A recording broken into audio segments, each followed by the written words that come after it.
So by now, I'm sure that everybody that's into hip hop and just whatever new, stuff that's trending, stuff that's viral, y'all know about the Lord Jamar versus Fat Joe.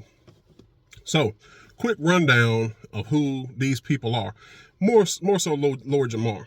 Fat Joe, fat egg-headed Puerto Rican dude, used to run with Terror Squad. He was whack. Everybody liked Big Pun more. Rest in peace, Big Pun. Yeah, there you go. Lord Jamar. Lord Jamar, one third or 1/4 with with DJ Alamo, DJ Sincere, Brand Nubian.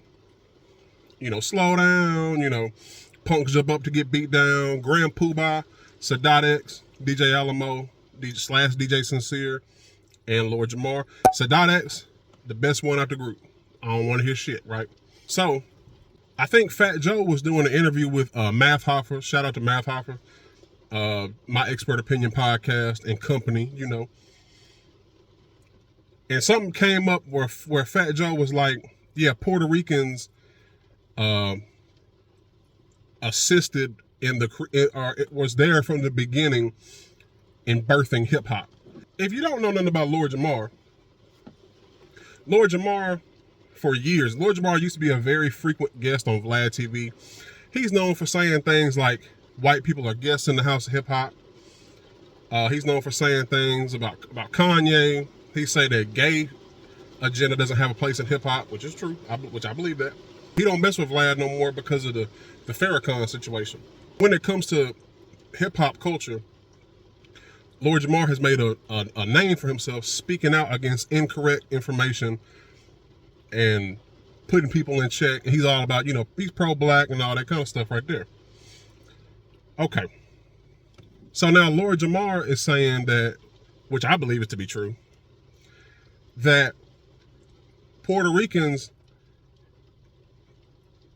they were there, but they weren't there from the beginning. They liked hip hop, but they wasn't right with black people and helping push hip hop to be what it is today. Which is not true. But here's my take on it. When black people really get on my nerves, okay? I do not understand black people at all. The things that they say, the things that they do, and the things that they'll get mad at, I do not understand it at all. So, why am I saying that? Black rappers, not Brand Nubian, how black people have degraded hip hop, which once started out, and I've made plenty of videos about this because I love hip hop, especially old school hip hop. And I love learning about the origins of hip hop. Rap music, hip hop, whatever you want to call it, first started off as it started off as like fun, upbeat, positive stuff where people weren't really rapping about anything.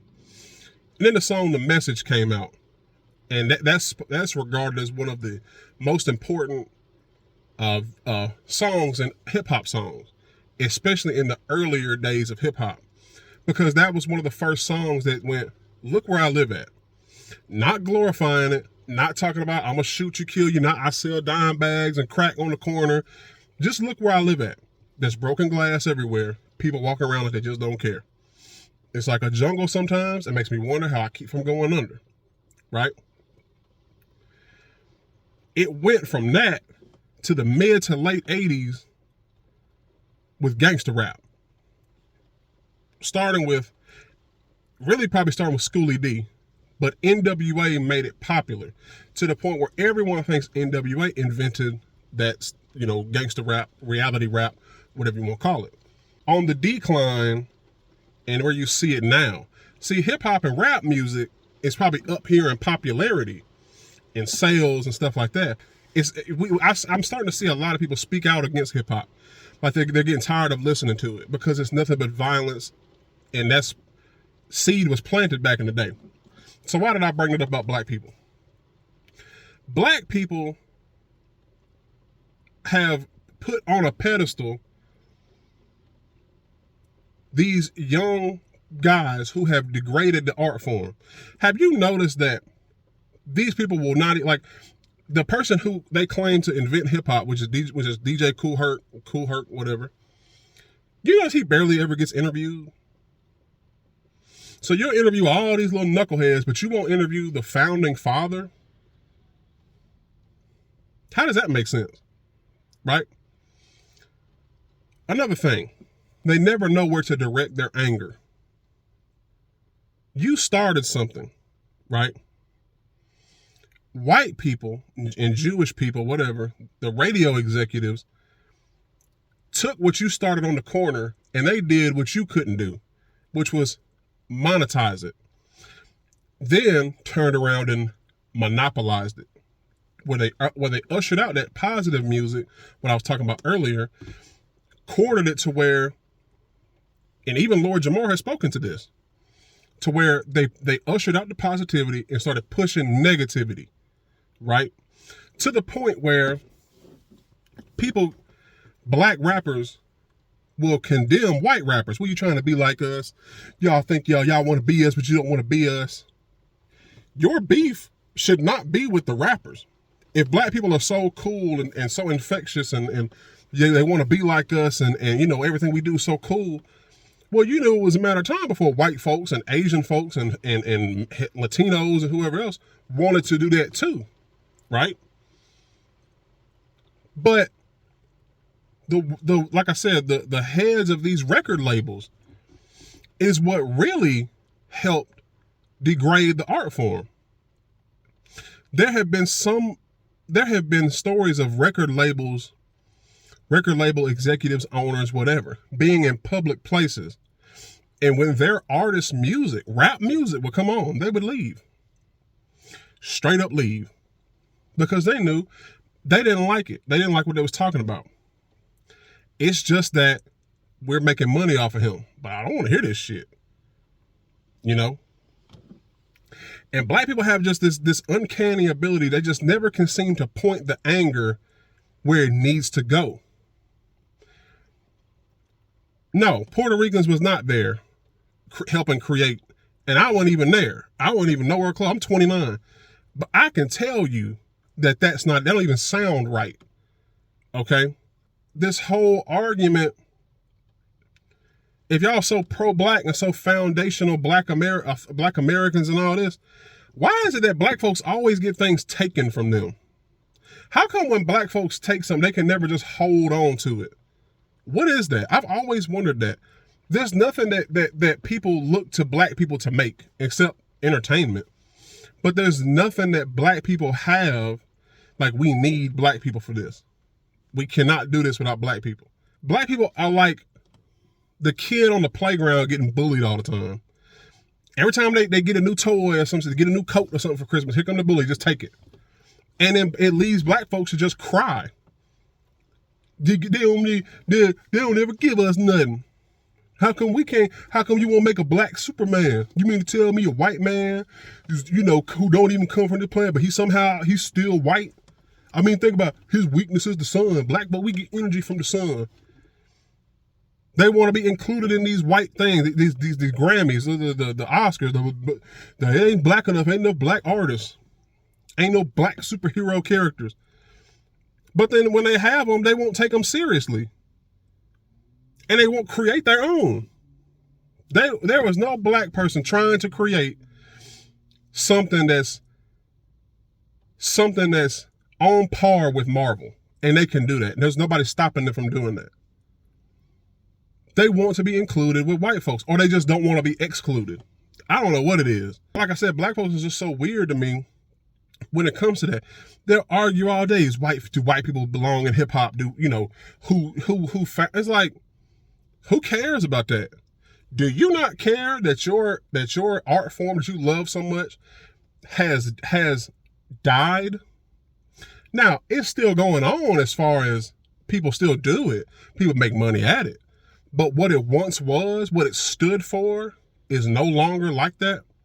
There's 4 elements, which is DJing, breaking, graffiti, and MCing. But hip hop also used to follow these 4 core values: peace, love, unity, and having fun. Do you see any of that going on? See, the gangster rappers back, and I've said this before, the gangster rappers back in the day, they weren't killing anybody, and they shouldn't have been. They wasn't killing nobody, they wasn't doing no crimes, none of that. But supposedly now, these rappers today are killing folk. Bobby Shmurda supposedly, the baby supposedly, YMW Melly supposedly, and you hear the older heads in hip hop. Boy, these youngsters, they crazy. I don't know where they came from. They came from your old ass. They came from you. Don't disavow them now because you don't like what they doing. Or you don't like they wear dreads and wear tight clothes and all that. They was wearing a fucking Randall Cunningham throwback jersey and a fucking fitted hat or whatever the fuck. It's a big baggy jeans. Yeah, that's how you do it there. Black folks kill me, man. They kill me. They just can never, anything they create, it just gets taken. And it's like they do nothing about it to try to take it back. It's like it gets taken and they want to ask for it back. Take back control of your art form. Because it's getting out of hand. Yeah, Fat Joe was, this Lord Jamar. Fat Joe was in there saying all kind of N-words and all that. Fat Joe been doing that. Big Pun used to do that. They all used to do that. Because black folks have this mentality, they'll let anybody disrespect them. They'll let anybody call them an N-word as long as they ain't white. But white folks gave you that word. Black folks didn't call themselves Negroes, ninjas, and none of that. I don't say that word. They didn't. But they called you that and you will. Then y'all want to follow Tupac. Well, it means never ignorant, getting goals accomplished. How about just saying, you know what? We don't want to associate with that word. That word is not a term of endearment. I don't care how you say it. It's not. Because when white folks was supposedly whipping your ass, they wasn't calling it because you they homeboy. They was calling it to put you down. And you still put each other down when you call each other that. And I wish black folks would understand that. But no, they don't see it that way. It means homie, it means friend, it means pal. No, the fuck it doesn't. You're an idiot if you think that way. Black folks, stop letting things get taken from you. And the things that have been taken from you, understand, they're not going to give it back. You got to take it. And when you create something new, hold on to it. And if you really pro-black, then don't let nobody else in. Don't listen to them. Don't promote them. Don't nothing. Now, does that mean less bread? Does that mean less money out of it? Yeah, you ain't going to get the white folks dollar. White folks think if they get $1 from a white person, it's worth $5. So yeah, you might miss out on that. But you're going to have to be all right with that if you really want to keep culture intact. I don't know. Let me know what you think. I'm out.